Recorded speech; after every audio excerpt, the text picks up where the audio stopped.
आह्वान ओडिशार प्रथम एवं एकमात्र मासिक ओडिया साहित्य ई पत्रिका। आम पॉडकास्ट शुणी पारिबे ए 30 सेकेंडर विज्ञापन परे। आसंत शुणिबा एक क्षुद्र गल्प आम गाँ हालचाल लिखिछंती डॉक्टर ज्योति प्रसाद पट्टनायक। संध्या दीप देई कुना बोऊ घर भितर को जाउथिबा समय रे बाहरे भंडारीर धेंडुरा शुणी अटकी गला। कोठ घर को जीवाई कहूला सीए। घर दुआरे ठिया होई कुना बोऊ डाक देउथिला गेरस्त को। बलिया कुना बापा घर भितर बाहर को आसु आसु पचारुथिला काईकी डाकिलु बोली। कुना बोऊ कहूला मास्टर कहते कोठा घर को जीवाई किस मीटिंग करेंगे बोली। बलिया कांधरे गामुछाटा पकई दे चलला कोठ घर आड़ को। मठ बारंडारे महंत गोसाई बुम मारी बसिछंती। तांको पाखकु करुणा आज्ञा और कार्य आज्ञा बसी खातारे किस लेखुचंती। पंडा महांती सबु से पाखापाखि बसी गुणुगुणु होई कथा होउछंती। आउ बाकी गाँ बाला पिंडा तले बसी सेमानक मुहं को चाहिछंती। आम गाँ महंते बड़ साक्षात भगवान भली लोक। गाँर सुख दुखरे ठिया हुअंती, भल मंद शुणंती। पूरी बड़ देउल पाखरे गोसाई मठ अच्छी। गाँव जी भी गले सेठारे रहिबा खाइबा व्यवस्था महंते आज्ञा कर दियंती। 6 फुटिया मनीष चालिले घरर चाल मुंडरे बाजे, कथा कहिले महु झरे। एड़े स्नेही लोक ए मर्त्य मंडल रे मिलिबा असंभव। निज पुओ झीओ परि स्नेह करती समस्तंकु। आम गाँ करण आज्ञा महंतर खास लोक। महंत अकाले सकाले गाँ को आसिले जाई करण घरे ही खाती। आउ भारी स्नेह करती। मुंडरे चिता चैतन धोब फरफर बसन पिंधि आम महंत आज्ञा दिव्य पुरुष परि देखा जाती। सबु नीरव बसी। करण आज्ञा महंत आज्ञा आशीर्वाद नहीं कहवाक आरंभ कले। प्रतिवर्ष आम गाँ मठर जमी चाषबास हुए।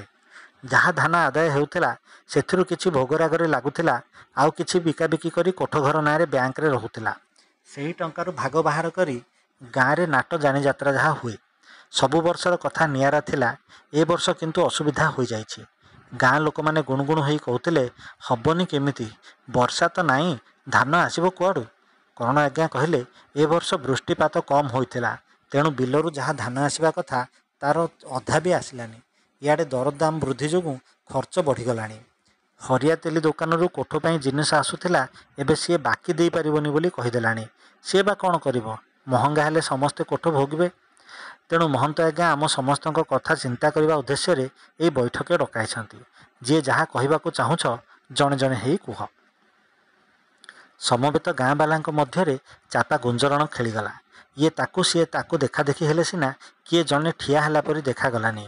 महंत आज्ञा परिस्थिति को देखि कहले एई वर्ष आम उपरे महाप्रभुंक आशीर्वाद पूर्व वर्ष भली हेलानी।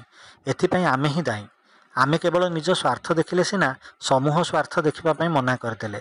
तेणु महाप्रभु आमको परीक्षा नेउछंती। महंत आज्ञा निज वक्तव्य रखि सारिबा परे कालू पंडा जोड़ हस्त करी ठिया हेला। आउ कहिला आज्ञा मो झुओ को एबे 14 पुरी 15 हेबाकू गलानी। ए वर्ष बाहा देवी बोली निष्पत्ति नेइथिली जे मरुड़ी मोर बिलर धान खाईगला। कौन करिबी बुद्धि दिसुनी। जहाँ टंका सुना रखिथिली सबु ऋण सुझिबारे गला। एबे झिओ को देबा पई 2 भरी सुना भी नहीं। कौन करिबी केमिति बाहाघरटा करिबी किछि बुझी होनी। करण आज्ञा कहूतिले हईरे से दिन परा गाड़ी रे आसी सरकारी बाबू माने कहीगले 18 वर्ष पूर्व झिओ को बाहा देबुनी बोली तो मुंड खराब हेछि ना कौन। कालू कहूला सरकारी कथा आमको कौन जना आज्ञा। एबे बाहा न देले झिओ को किए बाहा हेब, बुढ़ी करी कौन घरे रखिबी कि आज्ञा। महंत कहले देख जुग बदलुछि। आमे सबु गाँ रे रहिचे बोली आमको बाहर दुनिया रे कौन कौन सबु परिवर्तन हेउछि ताहा जना पड़ुनी। पाठ साठ 2 अक्षर पढ़िथिले बोध हुए तुमे खबर कागजटे पढ़ी पारि थांत, सेतक भी जानिन।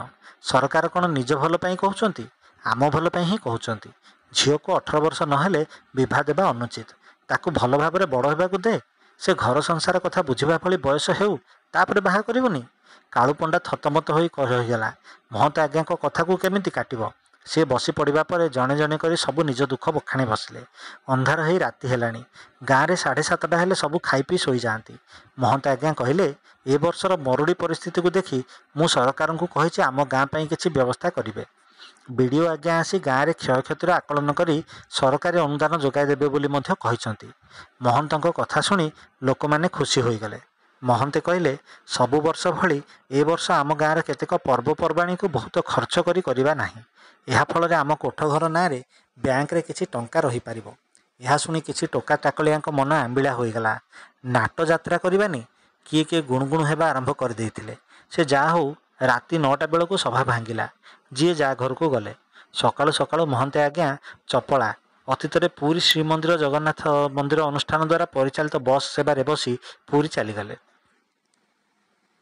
ଗାଁ ତୁଠରେ ବସି ଟୋକାଏ କଥା ହେଉଥିଲେ। ଚାରିଣୀ କହୁଥିଲା, ଶଳା କି ମରୁଡ଼ି ହେଲା, ଆମ ଗାଁ ଯାତ୍ରାଟାକୁ ମାଡ଼ କରିଦେଲା। ସନିଆ କହିଲା, ଟଙ୍କା ତ ନାହିଁ, ନାଟ ହେବ କେମିତି?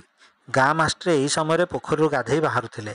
ଚାଲି ଯାଉ ଯାଉ ହସି ଦେଇ କହିଦେଇ ଗଲେ, ନାଟ ପାର୍ଟି ଆଣିବା ପାଇଁ ଯଦି ଟଙ୍କା ନାହିଁ, ନିଜେ ନାଟ କରୁନ। ଗାଁ ପିଲେ ମିଶି କ'ଣ ହେବନି? ମାଷ୍ଟ୍ରଙ୍କ କଥାଟା ସମସ୍ତଙ୍କ ମନକୁ ପାଇଲା। ସେଇଠୁ ସବୁ ଗାଧୋଇ ପାଧୋଇ କାର୍ଜୀଙ୍କ ଦୁଆରେ ହାଜର ହେଲେ। କାର୍ଜୀ କଥା ଶୁଣି କହିଲେ, ଉତ୍ତମ ବିଚାର। ଗାଁ ପିଲାମାନେ ମିଶି ଯଦି ନାଟକ କରିବ ତ ଭଲ କଥା। ଆଗ ବି ଆମ ଗାଁରେ ନାଟ ହେଇଛି। ଆମ ବସନ୍ତ କରଣ ଘର ବଡ଼ ପୁଅ ଅନେକ ଦିନ ତଳେ ଗୋଟେ ନାଟକ ଲେଖିଥିଲା ଯେ ତାକୁ ନେଇ ଆମ ଗାଁରେ ନାଟକଟେ ଖେଳିଥିଲୁ। ଦେଖ ତୁମେମାନେ ଯଦି କରିବ ଭଲ କଥା। ସେ ବହିଟା ବୋଧହୁଏ କରଣ ମାଷ୍ଟରଙ୍କ ଘରେ ଥିବ। ସନ୍ଧ୍ୟାବେଳକୁ କରଣ ଆଜ୍ଞା ଘରକୁ ଫେରିବା ବେଳକୁ ଦୁଆରେ ଭିଡ଼ ଦେଖି ଅଟକି ଗଲେ। ପିଲାମାନଙ୍କ ଠାରୁ କଥା ଶୁଣି ବଡ଼ ଖୁସି ହେଲେ। କହିଲେ, ଆମ ଗାଁ ଉପରେ ବିପତ୍ତି ଆସିଲା, ମରୁଡ଼ି ହୋଇଗଲା ବୋଲି ସିନା ନାଟ ବନ୍ଦ କରିବା କଥା ମହନ୍ତ କହିଲେ, ନହେଲେ ସେ କେବେ ମନା କରିଥିଲେ କି? ହେଲେ ତୁମମାନେ ଯେଉଁ ପ୍ରସ୍ତାବ ନେଇ ଆସିଛ ତାହା ବହୁତ ଭଲ। ଏଥିରେ ଖର୍ଚ୍ଚ କମ୍ ହେବ, ଆଉ ଆମ ଗାଁରେ ଯେଉଁ ସବୁ ପ୍ରତିଭା ଲୁଚି ରହିଛନ୍ତି ତାହା ବି ବାହାରି ଆସିବ। ପିଲାମାନେ କେଉଁ ନାଟକ କରିବେ ସେ କଥା ନିଷ୍ପତ୍ତି ଦାୟିତ୍ୱ କରଣ ଆଜ୍ଞା ଗାଁ ସ୍କୁଲର ସଂସ୍କୃତ ମାଷ୍ଟରଙ୍କ ଉପରେ ନ୍ୟସ୍ତ କଲେ। ସେଦିନ ସନ୍ଧ୍ୟାରେ ପୁଣି ଥରେ କୋଠାଘରେ ସଭା ବସିଲା। ଗାଁ ପିଲେ ଖାତା କଲମ ଧରି ବସିଲେ। ତାଳ, ମୃଦଙ୍ଗ, ଝାଞ୍ଜ, ହାରମୋନିୟମ ସବୁ ଆସିଲା। ସଭା ପୂର୍ବରୁ ପୁରୋହିତେ ମନ୍ତ୍ର ପାଠ କଲା ପରେ କୀର୍ତ୍ତନ କରାଗଲା। ମାଷ୍ଟ୍ରେ ଆସିଲା ବେଳକୁ ଭଜନ ଚାଲିଛି। ସବୁ ପିଲାମାନେ ମାଷ୍ଟ୍ରେଙ୍କୁ ଦଣ୍ଡବତ ହେଲା ପରେ ମାଷ୍ଟ୍ରେ ବଡ଼ ଭାବଗମ୍ଭୀର ସ୍ୱରରେ କହିଲେ, ତାହେଲେ ନାଟକ ଖେଳିବା। ହଉ, ତୁମେମାନେ ଯଦି ମନ କରିଛ ଠିକ୍ ଅଛି, କିନ୍ତୁ କ'ଣ ଖେଳିବା? ରାମାୟଣ ନା ମହାଭାରତ ନା ଆଉ କିଛି ସାମାଜିକ ନାଟକ? ତୁମେମାନେ କ'ଣ ଭାବୁଛ ଆଗ କୁହ, ତାପରେ ଆମେ ଦେଖିବା ଚିନ୍ତା କରିବା କ'ଣ କରାଯାଇପାରେ। କିଏ କହିଲା ରାମାୟଣ କରିବା, କିଏ କହିଲା ମହାଭାରତ, ଆଉ କିଏ କହିଲା ରାଧା ପ୍ରେମଲୀଳା ଇତ୍ୟାଦି ଇତ୍ୟାଦି। ହେଲେ ନାନା ମୁନିଙ୍କ ନାନା ମତକୁ ଦେଖି ମାଷ୍ଟ୍ରେ ବିବ୍ରତ ହୋଇଗଲେ।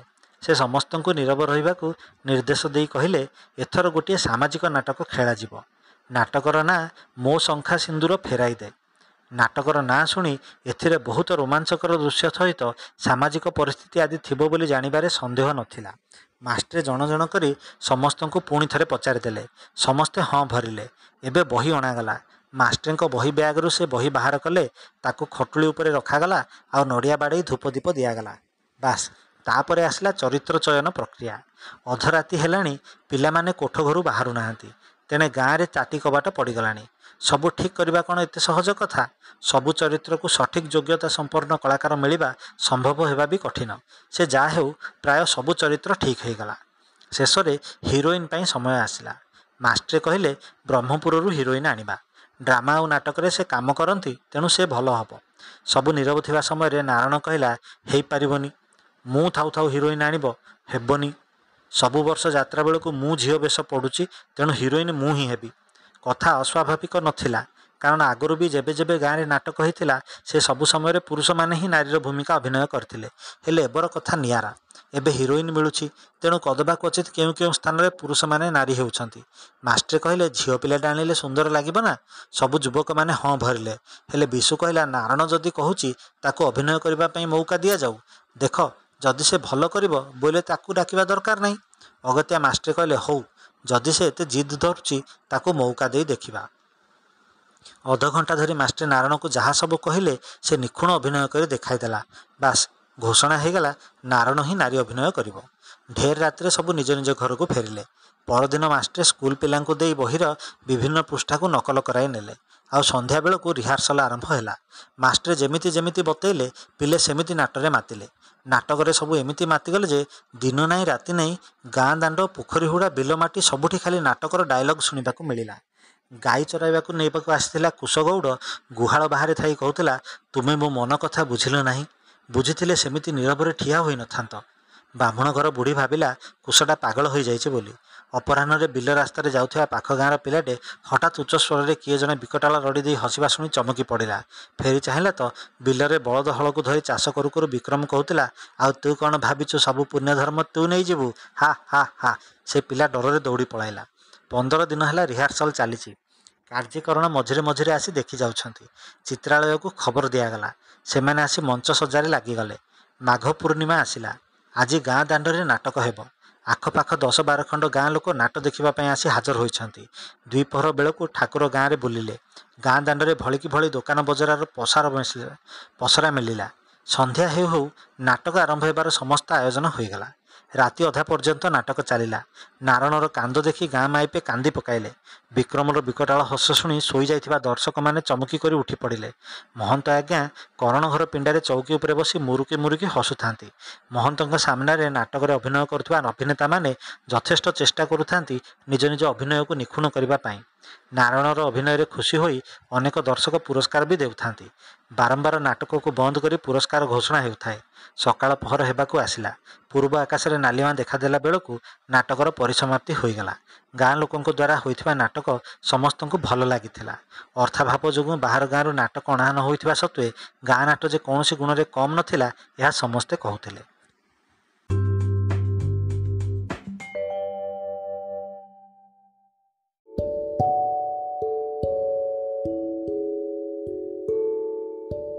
ଯଦି ଆପଣଙ୍କୁ ଆମର ଏହି ଉପସ୍ଥାପନା ଭଲ ଲାଗେ ତାହେଲେ ଆମ ଚ୍ୟାନେଲକୁ ସବସ୍କ୍ରାଇବ୍ କରନ୍ତୁ ଏବଂ ଏହି ଚ୍ୟାନେଲରେ ପ୍ରସାରିତ ହେଉଥିବା ସମସ୍ତ ପୋଡକାଷ୍ଟକୁ ନିଜ ବନ୍ଧୁମାନଙ୍କ ସହ ସେୟାର କରନ୍ତୁ।